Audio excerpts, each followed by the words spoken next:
এটা তো তোমরা সবাই চেনো। আমি এখন আমাদের ওই ঘরের আর কি সামনে বসে রয়েছি। মা এখানেই বসে শাক বাছলো। আর আমি আমাদের দেখো মোচা, আমাদের বাড়ির না, আমাদের জমির গাছের মোচা 15 দিন 20 দিন আগে দেখে এসছে, সে কি আর থাকে, এইটুকুই রয়েছে। আমি যেহেতু খাইনি বা কি খাই, তাই মা নিয়ে এসছে। কালকে ওই গেছিলো ডাল তুলতে আর এই মোচাটাই আনতে গেছিলো, তো জমিতে যে দেখে এইটুকুই সাইজ, তো সমস্যা নেই।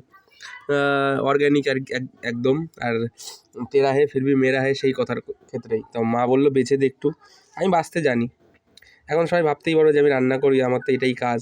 তুমি যদি ঘরের মধ্যে শুয়ে তোমার মা বলবে, বাবু সোনা খায়নি দুপুরবেলা, ঘুমের দিয়ে উঠে পড়াশুনো করছো বলে, তাই বাবা মার উপর সব কিছু চাপিয়ে দিলে, আর 3 বেলা তোমায় খেতে দিচ্ছে, তাই ভাই তুমি অকম্মার ঢেকি।